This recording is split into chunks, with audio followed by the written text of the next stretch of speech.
Good evening, friends. Welcome to Civil's Manthan. Let's start today's editorial analysis of the Hindu newspaper.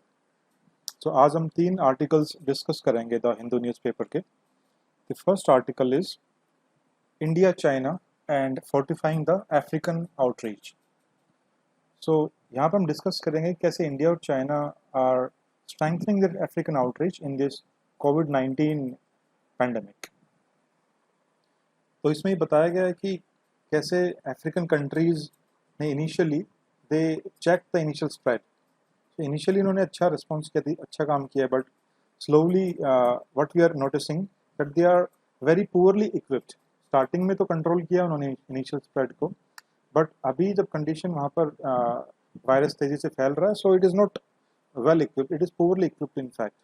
And even the basic necessities and medical necessities उनकी भी शॉर्टेजेज है वहाँ पर.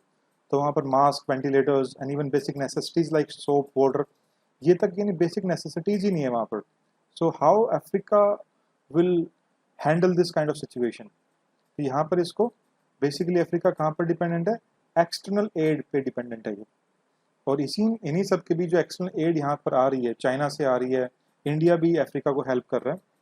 तो इसी situation में, इसी कॉन्टेक्स्ट में हमने देखना है कि कैसे इंडिया और चाइना अपने आप के आउटरीच को बढ़ा रहे हैं अफ्रीका के अंदर. So the first topic in this is regarding Beijing's donation diplomacy. एक डोनेशन डिप्लोमेसी बीजिंग यूज कर रहा है. बेसिक पर्पस क्या है कि चाइना को एक तरह से ह्यूमैनिटेरियन एड का चैंपियन दिखाना और अपनी गुडविल को इंक्रीज करना इन अफ्रीका, सो दैट बाद में इकोनॉमिकली चाइना जो है इसका फ़ायदा उठा सके. सो अल्टीमेटली तो ऑब्जेक्टिव यही होता है, so that China can increase its influence by in at this period of time by increasing the donation and all. So अभी इसने चाइना ने काफ़ी प्रोटेक्टिव इक्विपमेंट्स जो है, मेडिकल इक्विपमेंट्स जो हैं, टेस्टिंग किट्स, वेंटिलेटर्स, मास्क, ये काफ़ी इन्होंने सप्लाई किए हैं चाइना ने अफ्रीकन कंट्रीज़ को. इसके अलावा चाइनीज़ एम्बेसीज़ हैं, उन्होंने अफ्रीका में काफ़ी कोऑर्डिनेट का काम किया, पब्लिक और प्राइवेट डोनेशंस को मोबिलाइज़ किया है उन्होंने. इसके अलावा चाइनीज़ बिलियनियर जैक मा, उन्होंने डोनेशंस को मोबिलाइज़ किया है वहाँ पर एंटी कोरोना वायरस सप्लाईज़ के लिए. ये सब चीज़ें जिसके थ्रू चाइना ने अपनी आउटरीच को बढ़ाया है इन अफ्रीकन कंट्रीज़. एक इश्यू इसमें ये भी रहा है कि सब optimal quality of Chinese medical supplies. Chinese medical supplies की क्वालिटी जो है वो ठीक स्टैंडर्ड्स नहीं रहे, इट हैज़ बीन ऑफ सब ऑप्टिमल क्वालिटी. अब ये जो डोनेशन डिप्लोमेसी जो चाइना फॉलो कर रहा है इन अफ्रीका, इसके ऑब्जेक्टिव्स कुछ हैं. जो 3 ऑब्जेक्टिव्स ये आर्टिकल बताता है. The first objective is shift the focus को शिफ्ट करना है, जो कि वायरस स्टार्टिंग वुहान से हुआ था, तो चाइना पे जो ब्लेम लग रहा है उस फोकस को शिफ्ट करना है चाइना ने. First objective is this one. Second objective is to increase the goodwill overseas, image make over करना, चाइना को as an humanitarian aid assistance का चैंपियन दिखाना. तो इमेज मेक ओवर करने की भी एक तरह से आप कह सकते हैं एफर्ट है. थर्ड जो है चाइना का ऑब्जेक्टिव है, यह है because China faced widespread backlash over ill treatment of African nationals in Guangzhou city. So एक यहाँ पर एक ग्वांगजू सिटी में जो है चाइना ने काफ़ी इल ट्रीटमेंट किया था वहाँ पर अफ्रीकन नेशनल्स के लिए. तो उसके खिलाफ काफ़ी बैकलैश जनरेट हुआ था wide spread over the world African countries में भी. तो वहाँ पर भी चाइना को अपनी इमेज को मेक ओवर करना है, और इसके रिगार्डिंग जो है चाइना काफ़ी अभी एफर्ट्स कर रहे हैं in African countries to increase their aid assistance. इसके अलावा जो अफ्रीकन कंट्रीज़ की जो इंपॉर्टेंस है चाइना के लिए, वहाँ पर ये बता रहे हैं कि चाइना जो है हैविली रिलाई करता है for the diplomatic support on the African countries, जो कि अभी रिसेंटली एफएओ के हेड को सिलेक्ट करने में और डब्ल्यूएचओ के हेड को सिलेक्ट करने में अफ्रीकन कंट्रीज़ का सपोर्ट चाइना ने मोबिलाइज किया था. तो ये दिखाता है कि how important African countries are for China. Then it also says that China's donation diplomacy towards Africa during this COVID-19, it has received mixed reactions. Certain positives, certain advantages for the Beijing, as well as certain negative consequences as well that could China face in the coming time because of this political influence in Africa that China is increasing in this way. Now we talk about how India is engaging with Africa during this COVID-19 situation. So new Delhi का focus कहाँ पर रहा है? Starting में बताते हैं कि तो इंडिया और अफ्रीका के रिलेशंस में Africa has been the focus of India's development assistance and diplomacy outreach. Development assistance का पार्ट रहा है अफ्रीका. यहाँ पर 18 न्यू एम्बेसीज को भी स्टार्ट करने में India has moved forward. Moreover एक जो इशू इंडिया के ऊपर लगा रहता है that one of the challenge for India remains is that India promises a lot but regarding the project implementation the track record has not been so good. Now this article claims that efforts have been supplemented by improved record of Indian project implementation Africa. So Indian project implementation भी improve हुआ है project implementation Africa के अंदर जो है. So ये एक positive है जो India Africa के regarding. Then India is termed now India wants to strengthen its role as pharmacy of the world. तो जेनरिक ड्रग्स की सप्लाई इंडिया करता है, लो कॉस्ट जेनरिक ड्रग्स वो वाइडली एक्नॉलेज्ड है वर्ल्ड में. और अफ्रीकन कंट्रीज को काफ़ी जेनरिक ड्रग्स इंडिया सप्लाई करता है. सो एक बेसिक मेडिकल नीड्स नेसेसिटीज़ हैं वो इंडिया फुलफिल कर रहा है for the African countries. So one thing is regarding the generic drugs that India supplies to Africa. Then pharmaceuticals as well. along with pharmaceuticals, refinery products. So refinery petroleum products, they account for 40% of India's total export to African market. एक important point आप ध्यान में रख सकते हैं for the mains as well as prelims कि pharmaceuticals और refinery products को include करके they become 40% of India's total export to the African countries. इसके अलावा India essential medicines like hydrochloroquine, paracetamol भी अफ्रीकन कंट्रीज को भेजा है यहाँ पर इंडिया ने. Apart from this doctors and paramedics they have also been you can say supplied by government of India to help and support Africa. Then it talks about that initial beneficiaries of Indian aid and Indian support has been the African Indian Ocean Islands. कौन से African Indian Ocean Islands? आपके like Mauritius, Seychelles, Comoros, Madagascar. तो इन सब पे initially India ने focus किया. Then it move to other African countries as well, specifically East African countries, also going to the Nigeria. Nigeria से India के काफ़ी अच्छे रिलेशंस हैं. मिनरल्स वगैरह, ऑयल वगैरह यहाँ से इंपोर्ट करता है India. It has good relation. तो मिशन सागर मिशन आपका, सागर मिशन के अंडर जो है इन अफ्रीकन जो इंडियन ओशन आइलैंड कंट्रीज के साथ में जो कोऑपरेशन स्ट्रॉन्ग किया गया है, ये मिशन सागर के अंडर ये सब आते हैं. तो मिशन सागर आप देखिएगा, ये आपका टास्क है, इसको देखना है क्या है. Basically security and growth for all in the region is the security and growth for all in the region. Which region? Indian Ocean region. तो यहाँ पर जो आइलैंड कंट्रीज इनको सपोर्ट करके इनके साथ में इंडिया के रिलेशन को स्ट्रेंथन करना, this is major objective of mission Sagar.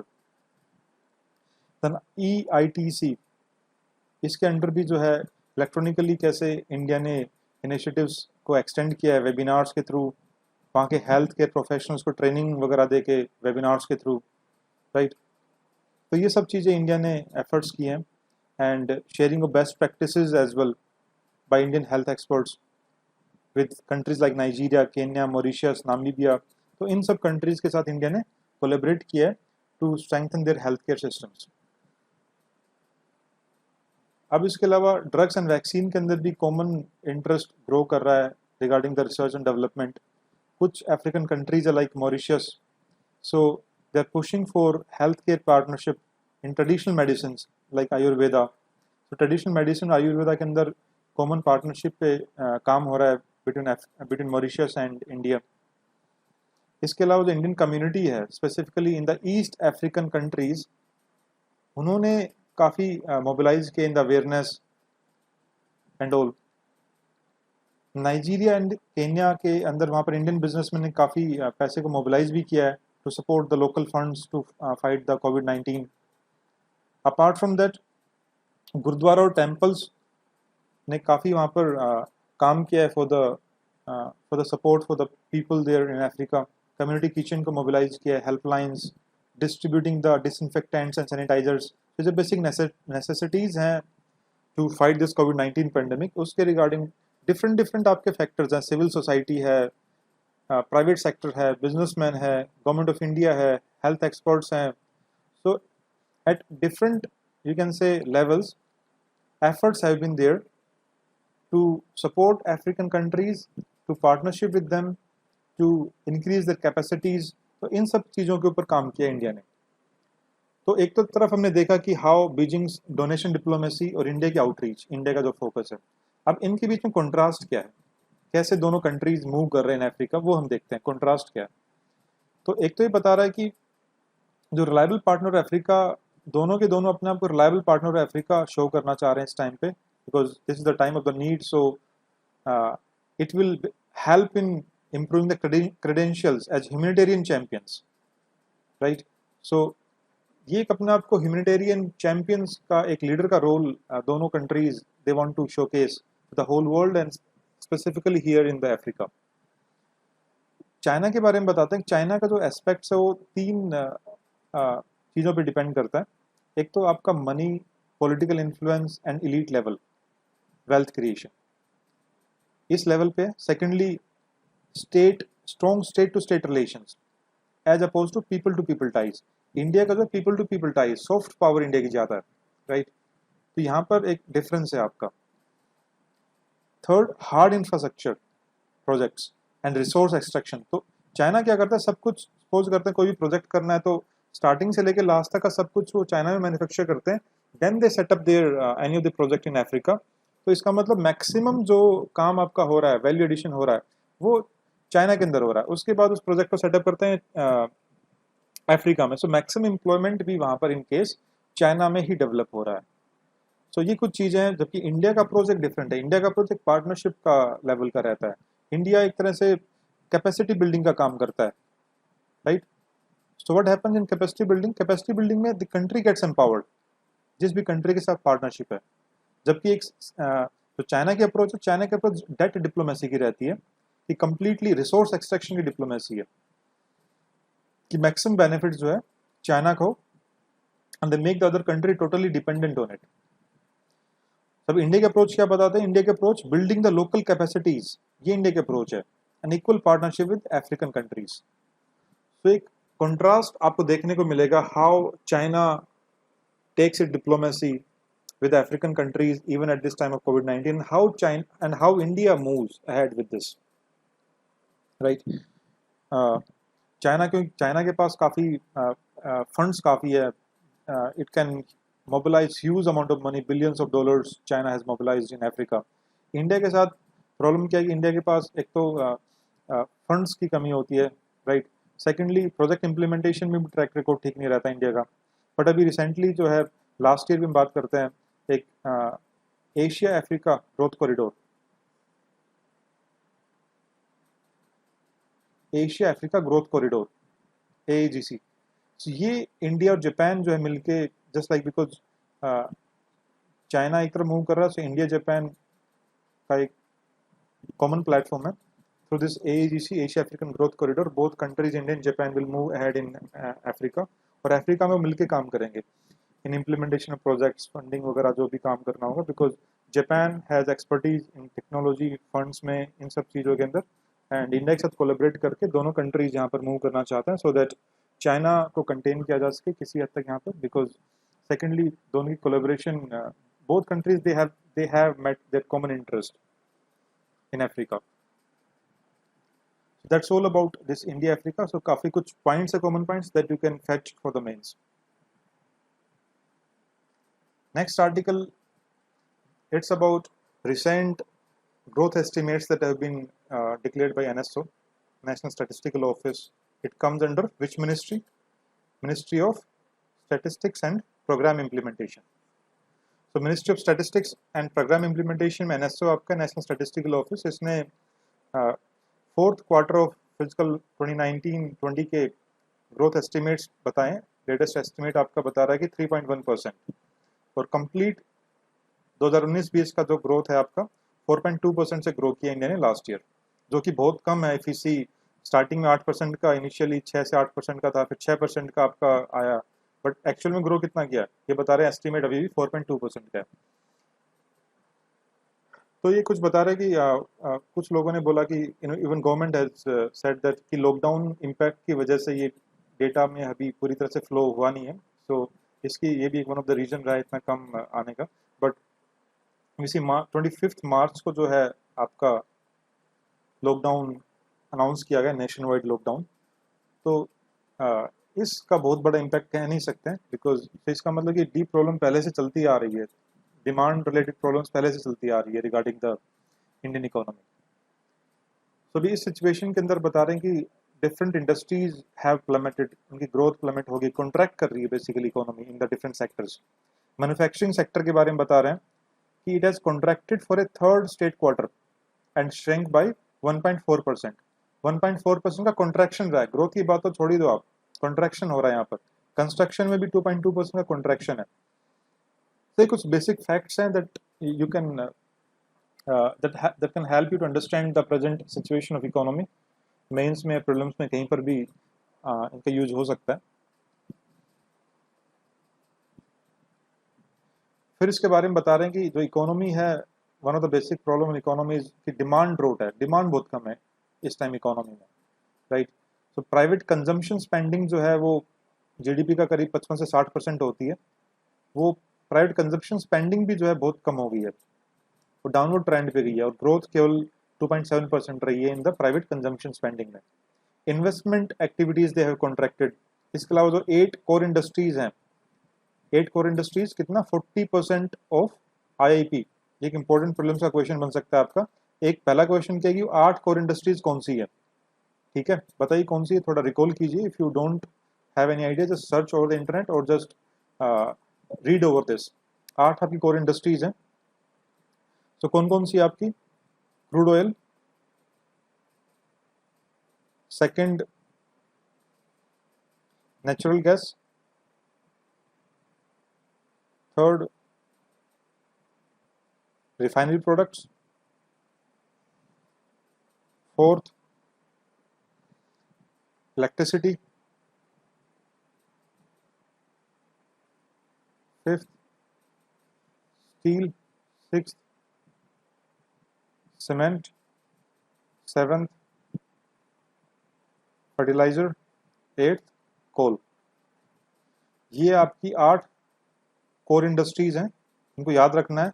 And these 8 core industries they make around 40.38 ऐसे कुछ करके, एग्जैक्टली आप देख लेना क्या है। सो अराउंड 40% का जो है आईआईपी में इनका कंट्रीब्यूशन है, ठीक है। तो इनको याद रखना एग्जैक्टली क्या है। सेकंड क्वेश्चन इसमें से क्या बन सकता है कि मैक्सिमम वेटेज किसका है, ठीक है। तो मैक्सिमम वेटेज आपको देखना है। पहले वेटेज आप इलेक्ट्रिसिटी का था मैक्सिमम, अब इलेक्ट्रिसिटी सेकंड नंबर पे आ गया, राइट। अब मैक्सिमम वेटेज किसका वो आपको चेक करना है इसमें, ठीक है। Then we can see that RBI ने कुछ स्टेप्स लिए थे for the recovery, it reduce the repo rate twice. Then the package जो है गवर्नमेंट ऑफ इंडिया की तरफ से, the focus of the package has been on credit enhancement, credit flow के ऊपर मेन फोकस रहा है। अभी आत्मनिर्भर भारत के अंदर गवर्नमेंट ऑफ इंडिया ने डिफरेंट पैकेजेस अनाउंस किए थे, तो major focus has been over flow of credit. So ये flow of credit basically supply side को ईज करेगा, सप्लाई साइड के जो कॉन्स्टेंट्स है उनको थोड़ा हेल्प करेगा। और जो स्ट्रक्चरल रिफॉर्म्स की बात की गई है, उनका जो हमें बेनिफिट जो है लॉन्ग टर्म में देखने को मिलेगा। But what about the right now, अभी लोगों के पास पैसा नहीं खर्च करने को। So at this time the need is to put cash in the hands of the people so that demand can be generated.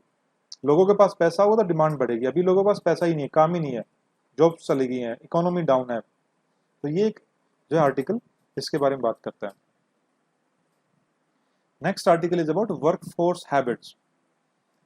इसके बारे में बता रहा है कि instead of tweaking labour laws, अभी जो labour laws different different states ने मॉडिफाई करने की ट्राई कर, लाइक यूपी, एमपी, इन स्टेट्स ने क्या किया, even UP has suspended the labour laws for the coming years. Complete सारे के सारे लेबर लॉज सस्पेंड कर दिए हैं, कह रहे हैं कि 8 से 12 घंटे तक का रिलैक्स फैक्ट्रीज में काम कर सकते हैं, और जो भी benefits regarding different kind of the protection provided थे अंडर द लेबर लॉज, वो भी अब नहीं मिल पाएंगे to the labours and all.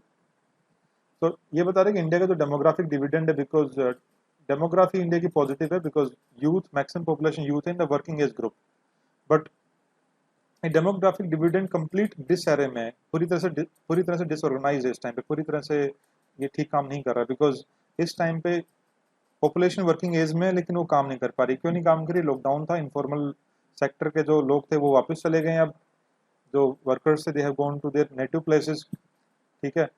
इसके अलावा जो फॉर्मल एम्प्लॉयड थे उनको भी जॉब से निकाला गया, आस्क टू रिजाइन के लिए, आस्क टू रिजाइन के थ्रू उन लोगों को निकाला गया, सैलरी कम कर दी गई है। तो there have been the different measures जो कि that have impacted the employ a lot. अब रेस्ट्रिक्शंस को कम कर दिया गया, बट चैलेंज क्या है कि इनएडिक्वेट मैन पावर है, फैक्ट्रीज काम कैसे करेंगी, इंडस्ट्रीज काम कैसे करेंगी, this is one of the major challenge. कुछ स्टेट्स ने बता रहे हैं कि लेबर लॉज को रिलैक्स किया है, लाइक वर्किंग आवर्स को 8 से 12 कर दिया गया है, ठीक है। कुछ स्टेट्स लाइक यूपी, एमपी के बारे में आपको बताया था, लेकिन labour unions they have protested against this because labour union they go for the, they want the protection of the labour laws, they want the protection of the social security of the labour. अब labour आपका concurrent subject में आता है, और prelims भी mains भी आपको ध्यान में रखना, लेबर कहाँ है? कंकरेंट लिस्ट में। आपका 3 लिस्ट है आपकी, कौन सी? शेड्यूल 7 में आपकी 3 लिस्ट है, राइट। कौन सी? Union, state and concurrent. Union list में जो सब्जेक्ट्स है वहां पर लॉ बनाने का जो राइट है, जो वो पार्लियामेंट लॉ बनाती है। स्टेट लिस्ट में जो सब्जेक्ट्स है वहां पर स्टेट लेजिस्लेटिव असेंबली और विधानसभा लॉ बनाती है। कंकरेंट लिस्ट में दोनों पार्लियामेंट एज वेल एज विधानसभा दोनों लॉ बना सकते हैं, लेकिन if parliament has made the law, so it will have the super power over the, it will have super power over the Vidhan Sabha laws। so Vidhan Sabha law के ऊपर parliamentary law जो है वो सुपरसीड करेगा, ठीक है। तो इसी के रिगार्डिंग जो की चेंजेस वगैरह किए हैं स्टेट्स ने लेबर लॉज वगैरह में, तो उसके लिए बता रहे आर्टिकल कि सेंटर की जो है सेंटर एग्री करेगा तभी ये सब मान्य होंगे, right. Centres node is necessary for this, but labour minister जो है अपने संतोष कुमार गंगवार, वो इसको लग नहीं रहा कि भी वो डिसइंक्लाइंड है इनको एग्री करने के लिए because of the protest by the labour union. तो कुछ गवर्नमेंट ऑफ इंडिया ने स्टेप्स भी उठाए थे regarding supporting the labour and the factory owners, like EPF contribution को कम किया गया था, सो दैट ये जो एक जो एम्प्लॉय है, एम्प्लॉय के पास में जो है मैक्सिमम डिस्पोजेबल इनकम आ पाए, जो डिडक्शंस को कम किया जा सके। अब जो नेचर ऑफ वर्क चेंज हो रहा है, अब ज्यादातर स्पेंडिंग कहाँ पर होगी? ज्यादातर स्पेंडिंग जो हाइजीन पर होने वाली है, और अब जो है एम्प्लॉयज को इंस्पायर करने की जरूरत पड़ेगी, मोटिवेट करने की जरूरत पड़ेगी कि वो काम करने के लिए सामने आए, कि पूरी सिक्योरिटी इज कंप्लीट प्रोटेक्शन के साथ जो है they come out for the work. अभी फिलहाल पहला फोकस लेबर को घर पहुंचाने का है, उसके बाद उनको इनकम सपोर्ट का है, और थर्ड क्या रहेगा? उनको मोटिवेट करने का कि वो वापस काम पर लौट के आए। So this will be one of the major challenge in the coming months if you see. तो फिर ये आर्टिकल बता रहा है कि इस टाइम पर इंडिया को करंट अप्रोच को रीओरिएंट करने की जरूरत है regarding the urban and industrial housing, ठीक है। तो यहाँ पर एक तरह से रेंटल हाउसिंग को, अफोर्डेबल रेंटल हाउसिंग के रिगार्डिंग अभी आत्मनिर्भर भारत में बात की गई है, affordable rental housing that has to be strengthen. Urban and industrial housing के ऊपर काम करने की जरूरत है, वर्क प्लेस सोशल सिक्योरिटी के रिगार्डिंग। सो जो भी लेबर लॉज है, 4 लेबर कोड्स में जो है गवर्नमेंट ऑफ इंडिया काम कर रही है, तो वो फाइनलाइज करने की जरूरत है। मिनिमम वेज स्टैंडर्ड्स को इफेक्टिव लाने की जरूरत है।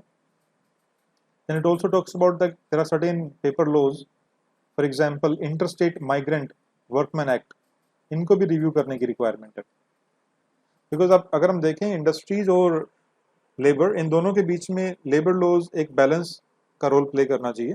Presently we have tremendous so many labor laws and these are complex a lot, so they have a negative effect on the industries working, you can say। so ये investment को कम करता है, it deteriorates the investors sentiments, right, because उनको compliance का बहुत बड़ा burden रहता है। so it, और एक conditions अलग अलग होती है, like for factories act condition is for you can say 10 and 20 employees, industrial disputes act, यहाँ पर कंडीशन 100 एम्प्लॉयज़ की है। सो अगर 20 एम्प्लॉय हैं तो आपको फैक्ट्रीज एक्ट के थ्रू के तहत आपको सारी कंडीशंस को पूरा करना पड़ेगा। अगर 100 एम्प्लॉयज़ या उससे ज़्यादा हैं तो इंडस्ट्रियल डिस्प्यूट्स एक्ट जो है उसके अंदर सारी कंडीशंस को सेटिस्फाई करना पड़ेगा। तो इसकी वजह से बहुत सारी जो छोटी इंडस्ट्रीज हैं like MSMEs, these MSMEs they don't grow big because they think like if they grow big they have to comply to all these labor laws, और compliance burden इतना ज़्यादा है कि they prefer remaining small, so it means they are not able to take the benefit of economies of scale।